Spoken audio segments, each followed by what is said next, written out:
அவ்வளவுதான், நம்மள முடிச்சு விட்டீங்க போங்க. வணக்கம் பலமுறை சொன்னேன் சபையினர் முன்னே. டியர் எக்பப் family, welcome back to our channel. இப்போ நம்ம உன் ரத்தமும் என் ரத்தமும் வெவ்வேறா?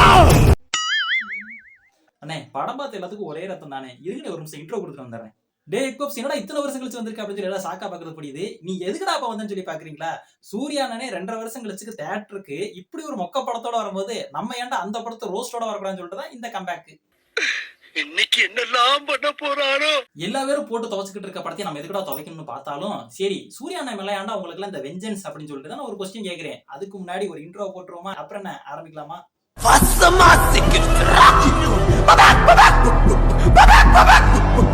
ஃபர்ஸ்ட் படத்தோட டைட்டிலுக்கு வருவோம். இந்த படத்துக்கு கங்குவான்னு பேர் வச்சதுக்கு பல கத்தவான்னு பேர் வச்சிருக்கலாம். ஏன்னா படம் ஃபுல்லா எல்லாம் கத்தினே இருக்கிறானுங்க. எந்த அளவுக்கு கத்துறானுங்க அப்படின்னா,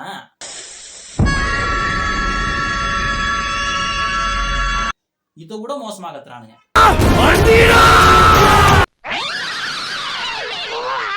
இந்த படத்துக்கு நமக்கு வந்துட்டு பயங்கர எக்ஸ்பெக்டேஷன் இருந்தோம். ஏன்னா இத்தனை வருஷம் கழிச்சு சூர்யானே வந்து தேட்டருக்கு வராரு அப்படின்னு சொல்லிட்டு இந்த எக்ஸ்பெக்டேஷன் அடிச்சு பிடிச்சி தேட்டருக்குள்ள ஓடுனா அதே வேகத்துல அடிச்சு பிடிச்சி வெளியில ஓட விட்டானுங்க இந்த படத்தை வச்சு.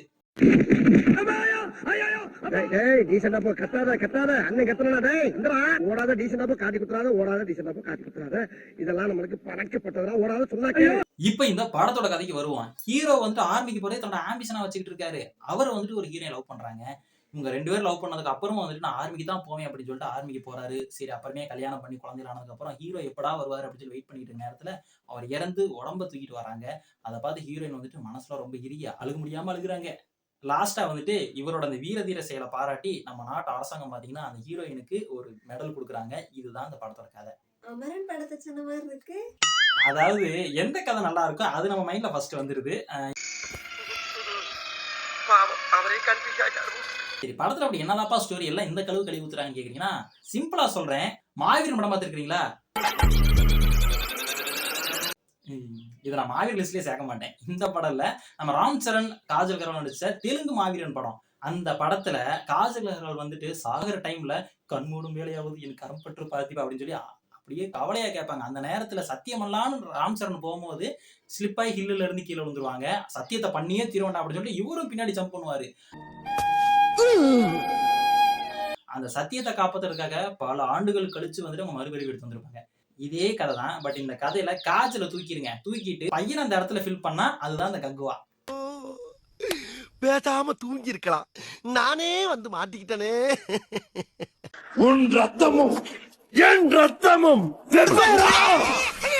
இப்படி ஒரு அருமையான கதையோட நம்ம சிறுத்தை குட்டி வந்துட்டு நம்ம சூர்யா அண்ணனை பார்த்து சரி இப்படி ஒரு படம் பண்ணலாங்கும் போது உங்களுக்கு ஒரு ஐடியா வந்துச்சு. ஏன்னா இந்த மாதிரி ஸ்டோரி எல்லாம் பாத்தீங்கன்னா ஒன்லைன் கேட்கும் போது மாசம் சூப்பரா இருக்கும். படம் அவுட் வரும்போதாண்டா தெரியுது காது வலி.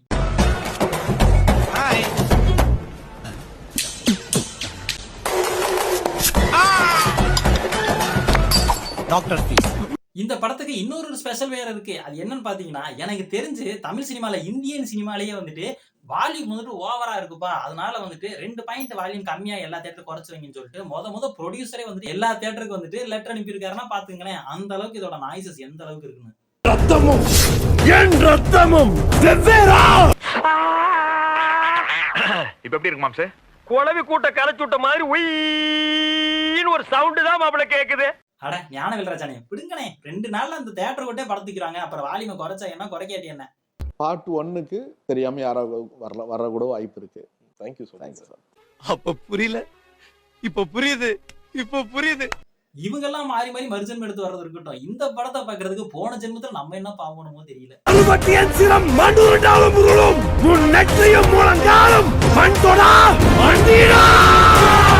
என்னடா சொல்ற, ஒண்ணுமே புரியல.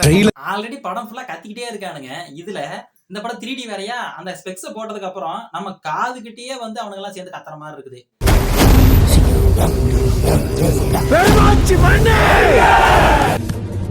இந்த சீன்ஸ்ல பார்த்தா அந்த முதல்ல கூட சூர்யா பண்ற ஃபைட் சீன்ஸ் ஓகே. பட் என்ன ஒரு உறுத்தலான ஒரு சீன் அப்படின்னா, முதல்ல வந்துட்டு ஒரு பையன் காலை கடிச்சிருங்க. அந்த காலை கடிச்சு எப்படி வாயை எடுத்து நார்மலா எடுத்துருமா, பட் நம்ம சூர்யாஜி வந்து கீழே இருந்து தாடியில குத்துனதுக்கு அப்புறம் அப்படியே அது வாயை திறக்குது. அந்த பையனோட கால் எடுத்து பொண்ணாப்புல அப்படியே வெளியே விடுவாரு. இந்த சீன்ஸ் எல்லாம் இருக்கு. இந்த மாதிரி mass scenes, attraction scenes, clap scenes எல்லாமே இந்த படத்துல இருக்கு. பட் நம்மளால எதுவுமே என்ஜாய் பண்ண முடியல. முதல்ல வர கட்டாம சொல்லாமடா உன்னை இருடா நிக்கிட்டே உன் மண்டைய உடைச்சு நான் மாவளுக்கு. இந்த நெகட்டிவ் ரிவ்யூஸ் எல்லாம் பார்த்தா படத்துக்கு ரிசர்ச்சே பண்ணாம எடுத்திருக்கானுங்க போல அப்படின்னு சொல்லி நீங்களா பாப்பீங்க. பட் நான் சொல்றேன், படத்துக்கு ரிசர்ச் இருக்கு. நம்ம சிறுத்தைக்குட்டி வந்து ரிசர்ச் எங்க இருந்து ஸ்டார்ட் பண்ணிருக்காருன்னா, நம்ம ஸ்கூல் படிக்கும்போது 9th 8th வந்துட்டு சிகில் பகுதி இருக்குல்ல, ஓனர் நோட்ஸ் படிச்சவங்களுக்கு எல்லாம் தெரியும். அந்த சிகில் பகுதியில இருந்து எடுத்திருக்காரு இந்த கதையை. அங்க இருந்து ஒரு ரிசர்ச் ஆரம்பிச்சிருக்கு. இந்த குறிஞ்சி, முல்லை, மருதம், நெய்தல், பாலை, ஐஸ், பாலைவனம், அப்போ ஒரே தீவுல இருக்க மாதிரி காட்டுறாரு. அது வந்து நம்மளுக்கு கேம் ஆஃப் த்ரோன்ஸ் பார்த்தவங்களுக்கு எல்லாம் தெரியும். ஒவ்வொரு வெதர் கண்டிஷன்ஸ்ல ஒவ்வொரு நாட்டுல இருக்கவங்க எல்லாம் எப்படி ஒண்ணு சேர்ந்து வந்து போர் புரியுறாங்க அப்படிங்கறதெல்லாம் அந்த கேம் ஆஃப் த்ரோன்ஸ்ல கரெக்டா காட்டியிருப்பாங்க. பட் இதுல பார்த்தா நம்மளுக்கு அவங்க வேற வேற நாட்டுல இருந்து வர்றாங்களா இல்ல அப்படின்னா வந்துட்டு ஒரே தீவுல இருக்கா, அந்த வெதர் கண்டிஷன்ஸ் எல்லாம் எப்படி ஒரே தீவுல இருக்கா அப்படிங்கிற டவுட்லாம் வருது.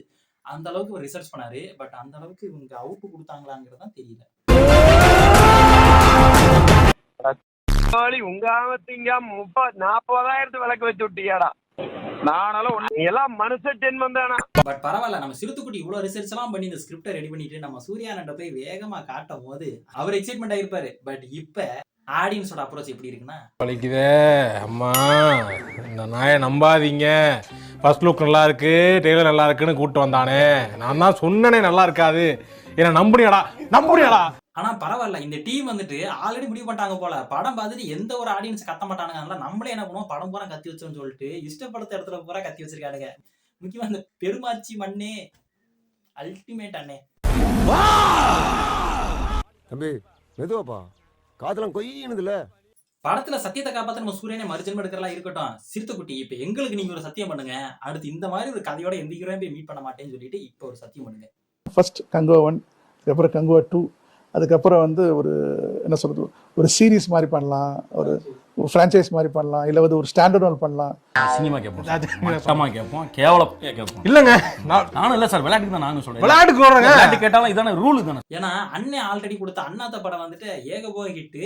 முக்கியமா அந்த கல்கத்தாவை காப்பு கட்டுற சீன்ஸ் எல்லாம் அல்டிமேட்டா இருக்கும். இப்படியும் ஒரு படத்தை கொடுத்தவருக்கு ஒரு 300 கோடி பட்ஜெட் தூக்கி கொடுத்து நீங்க ஒரு நல்ல படம் எடுத்து கொடுங்கன்னு சொல்லியிருக்காங்களே, அதுக்கு ஒரு பெரிய மனசு வேணும். அதுக்கே இந்த ஞானவேல் ராஜாவுக்கு சமாதி கோயில் கட்டணும், அதையும் இப்படி வேஸ்ட் பண்ணி வச்சிட்டீங்கண்ணே. இதுல வேற நம்ம அல்டிமேட் ஸ்டாரோட அடுத்த படம் வேற புக்கிங்ல இருக்கா. ஐயோ, அதுக்கு ஈகர் வெயிட்டிங். இந்த ஹாஸ்பிடல்லயே இவனுக்கு ஒரு பேஷண்ட்டும் இருக்கான். டாக்டர் புட்டுபால். இப்படி ஒரு வித்தியாசமான முயற்சியில சூர்யா சார் வந்து ஒரு படம் நடிக்கிறாங்கிற ஒரு ஹைப் ஆல்ரெடி இருந்துச்சு. பட் நம்மளுக்கு எந்த இடத்துல அதிகமாச்சு அப்படின்னா, அஞ்சான் படத்துல சூர்யா அண்ணே வந்துட்டு ஆடி லான்ச்சு எதுலையுமே வந்துட்டு வாயை திறந்துருக்க மாட்டாரு. லிங்குசாமி தான் வந்துட்டு ஓவர் பில்டப் பண்ணிருப்பாரு. பட் இந்த படத்துக்கு சூர்யா அண்ணனே வாயை திறந்து கண்டிப்பா ஃபயரா இருக்கும் படம், 10 நிமிஷத்துலேயே வாயை பிளந்துருவீங்க அப்படின்லாம் வந்துட்டு ஸ்பீச் கொடுத்தாரா. சரி இவரே கொடுக்குறாரே அப்படின்னு சொல்லிட்டு தான் நமக்கு வந்து ஹைப் ஆனோம். நான் ரொம்ப தாழ்மையா, ரொம்ப பணிவா, ரொம்ப அடக்கமா சொல்றேன்.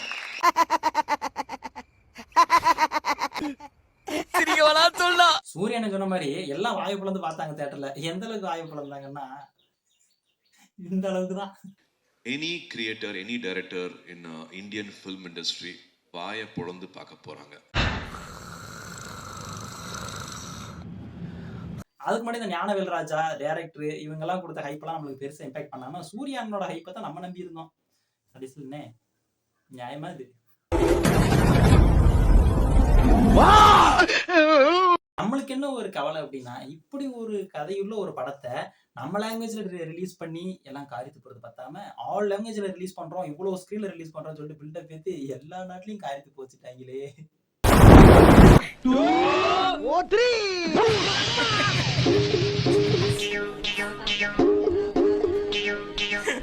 நம்மளாம் ஆசைப்பட்டது என்னன்னா, இந்தியாவே திரும்பி பார்க்குற அளவுக்கு ஒரு படத்தை கொடுக்க போறாங்கன்னு எதிர்பார்த்து கடைசியில் இந்தியன் டிவியே திரும்பி பார்த்தரலாம் அப்படிங்கிற அளவுக்கு நினைக்க வச்சுட்டானுங்க. உண்மைதான் மக்களே, இந்தியன் டிவியை பார்த்து முடிச்சு விட்டீங்க வாங்க அப்படின்னு நினைச்சுக்கிறது நம்மளுக்கு. அது கூட மோசமா அந்த கங்குவாவை கொடுத்து நம்மள மொத்தமா முடிச்சு விட்டீங்க வாங்க அப்படின்னு சொல்ல வச்சுட்டானுங்க. உலகத்திலேயே 1ஆம் நம்பர் மட்டிக்கும் நான் நினைச்சேன், என்ன மிஞ்ச ஒருத்த வந்துட்டான்.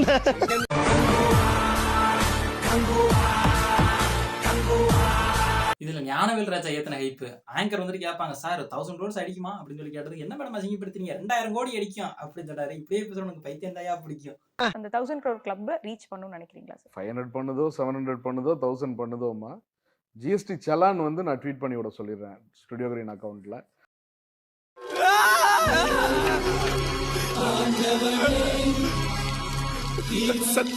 2000 crore எதிர்பார்த்துட்டு இருக்கேன், நீங்க என்ன 1000 crore அப்செட் பண்றீங்க? இந்த இத்து போன 4 வாழைத்தாருக்கு 1 கோடி ரூபாய். வகுத்தரிச்சப்ப 1 கோடி போய் சாம்பார் சோறு தின்னு போ. நம்ம தளபதியோட கோட் படத்துல எஸ்கே வந்து ஒரு ரெஃபரன்ஸ் வருவாரு. இதெல்லாம் என்னடா ரெஃபரன்ஸ், நாங்க ஒரு ரெஃபரன்ஸ் கொடுக்கணும்னு சொல்லிட்டு சூர்யா அண்ணனோட தம்பி கார்த்திகனையும் சேர்த்து உள்ள இழுத்து விட்டுருக்காங்க. அந்த முடிஞ்சு செவனேன்னு 10 படத்துக்கு ஒரு படம் ஃபிளாப் ஆகுது, அப்புறம் கம்பேக் கொடுக்குறாரு. அவரையும் சேர்த்து ஐயா உள்ள இழுத்துட்டு பண்றீங்க. அது கார்த்திகனு கண்டுபிடிக்கிறதுக்கே நம்மளுக்கு காமன் நேரம் ஆயிடுச்சு. பொம்பளை புள்ள இருக்கிற வீட்டுல கெட்டப்ப பாரு, கெட்ட கண்ணுல பூ விழுந்துருது, டாக்டர் காட்டின அறிவன போட போட. இதுக்கு மேல ஒரு பிரமாதமான ஒரு விஷயம் இருக்கு. இது என்னங்க படம், கண்டிப்பா பார்ட் 2 வேற வரதான் ப்ரொடியூசரே சொல்லியிருக்காரு. அதுலயும் வெயிட் பண்ணுவான். கங்குவா பார்ட் 2 அது 3D ரிலீஸ் பண்ணாம காதுக்கு ஒரு பஞ்சு கொடுத்துருங்க, அதை போட்டுட்டு உட்காந்துருக்கலாம். மனசார நம்பிக்கையா சந்தோஷமா சொல்றேன், ஒரு மாபெரும் வெற்றி படமா இருக்கும். அவ்வளவுதான், நம்மள முடிச்சு விட்டீங்க போங்க. மொத்தமா சொல்லணும்னா ஃபேன்ஸை பொறுத்த வரைக்கும் இது கங்குவா இல்ல கத்தவா. மற்ற ஷோக்கு வரவங்களுக்கு கொஞ்சம் பஞ்சு கிஞ்சி எதனா குத்த அனுப்புங்க, வரும் உள்ள வச்சுன்னு உட்காரட்டும். ஏன்னா ஒரு 5 நிமிஷம் வந்து அவனுக்கு கத்தாம இருந்தாலே அவ்வளவு ரிலாக்ஸ்டா இருக்கு படம். சூர்யானே சிறுத்தை சிவாவை பொறுத்த வரைக்கும் இது கங்குவா இல்ல சங்குவா. புரியல, ஊதிட்டானுங்க. படத்தை பத்தி சொல்லிட்டு அப்புறம் என்னோட என்னோட என்னோட சிவா நான் வரேன். சிவான்னு சொல்லு. சிவா சொல்லிக்கிட்டே இரு. சிவா சொல்லுப்பா. சிவா சொல்லு. நீ ஓவரா பேசுற அப்படின்னு சொல்றவங்களுக்குலாம் இப்ப நம்ம ஓவரா பேசுறோம், நம்மளோட ஓவரா பேசுற சூர்யான ஃபேன்ஸே இருக்கிறாங்க. அவங்க எல்லாம் என்ன ரிவ்யூ கொடுக்குறான்னு சொல்லிட்டு சின்ன சின்ன கிளிப்பா பாத்துட்டு வந்திருக்கேன். பேர்ல சிவான்றவன் யாருங்க அந்த டைரக்டர்? அவன் அது கையில கிடைச்சா கொண்டுவேன். என்னடா நாங்களாம் அந்த முட்டாளாடா படம் பாக்குறதுக்கு? சவுண்ட் எஃபெக்ட் அவ்வளவு போடுறான், கத்தினா கங்குவான்னு வெகையாவது உட்காந்துங்க, கங்குவா கங்குவா கங்குவான்னு கத்திங்கனே கிடக்கான். பைது அவனே அவன் பேய கத்திக்கான் லூஸ் குதி. இந்த வீடியோக்கு பார்ட் 2 வீடியோ ஒன்று வரும்னு நினைக்கிறேன். ஏன்னா வந்துட்டு கமெண்ட்ஸ் எல்லாம் என்ன வருதுன்னு பார்த்துட்டு அதே மாதிரி இவங்க எல்லாம் என்னென்ன ஹைப்லாம் கொடுத்தாங்க வச்சுட்டு இன்னொரு வீடியோ போடுவோம். வித் அதில் மீம்ஸ் ரியாக்ஷன் ஆட் பண்ண ஒரு பிளான் இருக்கு. உங்களுக்கு அந்த வீடியோ வேணும்னா மறக்காம லைக் பண்ணிட்டு கீழே ஒரு கமெண்ட்டை போட்டு விட்டுருங்க. டிசம்பர் மாதம் எந்த டேட்னு அனௌன்ஸ் பண்றோம். இதே பாஸோட இங்க சக்சஸ் மீட் நடக்கும்.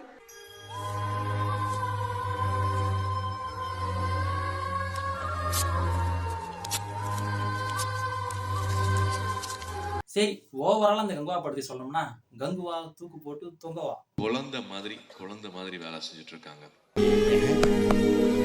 ஏன் என்னாச்சு? அந்த குழந்தையை கொன்னுடு. ஏனுபல இப்போ ஒரு முக்கியமான ஒரு விஷயம், ஓவராலா படம் நல்லா இல்ல, ஸ்கிரிப்ட் சரியில்லை அப்படிங்கறதெல்லாம் உண்மைதான். பட் சூர்யா அண்ணன் போட்ட எஃபர்ட் பாத்தீங்கன்னா அது அல்டிமேட் தான். அது வந்து நம்ம குறைய சொல்ல முடியாது. 39 ஓட்டை வாங்கிட்டு பெட்டியே திட்டி போயிருவாங்க. ராத்திரி பூரா தூக்கு விடாம அடிச்சு டார்ச்சர் பண்ணுங்க பாரு. அதை மட்டும் என்னால தாங்க முடியலடா. அதுக்கு வந்து முட்டு கொடுக்குற அப்படிங்கிற பேர்ல ஜோதியா மேம் வந்துட்டு இப்ப என்ன சொல்லிருக்காங்க அப்படின்னா, இந்த படத்தை வந்து உங்களுக்கு தான் பாக்கத்துல ரிசீவ் பண்ணி தரல, ஒஸ்டான படங்களா வருது அதெல்லாம் ஹிட் ஆகுது அப்படின்னு சொல்லி தேவையெல்லாம் பேசிக்கிறாங்க. ஹஸ்பண்ட் முட்டு கொடுக்குறது ஓகே, பட் நல்லா இல்லாத படத்துக்கு முட்டு கொடுக்கலாமா மேடம்? ஒரே ஒரு காரணம் தான் கங்கா. வதலவா நன்னு வதலவா. இந்த படம் பார்த்த ஒரு சில பேர்லாம் என்ன பண்றாங்க அப்படின்னா, சூர்யா நான் வந்து டைரக்ட் அட்டாக் பண்றாங்க. இந்த மாதிரிலாம் ஒரு ஹீரோ வந்து அட்டாக் பண்ண அப்படிங்கிற அவசியம் இல்லை, நம்மளே யோசிக்க வச்சிருக்கு.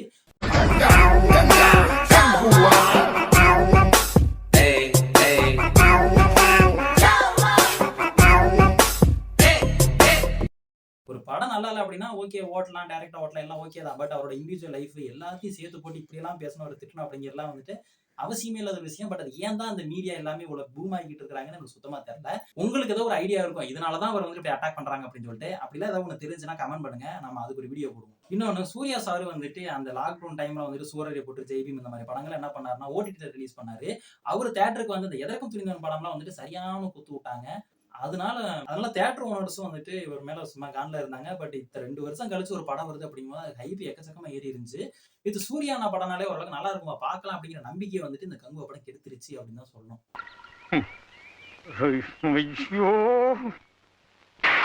பட் அதுக்காக ஒரு ஹீரோவையும் அவரோட ஃபேமிலியும் வந்துட்டு இப்படி டைரக்டா அட்டாக் பண்ணணும், இவ்வளவு தூரம் வன்மமா பேசணும் அப்படிங்கிற எந்த ஒரு அவசியமே கிடையாது. பட் ஏன் அதை அவங்க அப்படிலாம் பண்ணிட்டு இருக்காங்கன்னு தான் எனக்கும் தெரியல. இப்படி ஒரு விஷயத்த மீடியா வந்துட்டு இன்னும் ப்ரமோட் பண்ணிட்டு இருக்காங்க அப்படின்னு தான் சொன்னோம். என்னப்பா ரோஸ்ட்லாம் போட்டு நீயே வந்துட்டு இப்படி பேசுற அப்படின்னு சொல்லி பாக்குறீங்களா? ரோஸ்ட் பொருளாக விற்கம் தான், அதை ஞாயிறு ஒன்று இருக்குல்ல, அதையும் பேசணும்ல. அதுதான் நம்ம வழக்கம், நம்ம பழக்கம். ஓகே, நெக்ஸ்ட் வீடியோல மீட் பண்ணலாம். டியர் எக்டர்ஸ் எல்லாம் அடுத்த வீடியோ வெயிட் பண்ணுங்க, கண்டிப்பா வருவோம். புதுசா பாக்குற ஆடியன்ஸ் நம்ம சேனல் சப்ஸ்கிரைப் பண்ணிருங்க. நம்மளுக்கு எப்போதும் உங்க சப்போர்ட் இருக்குன்னு தெரியும், ஏன்னா குட்ரத்து எட்ரத்து வெவ்வேறா. ஒய் பிளாக் சாம்பிளர்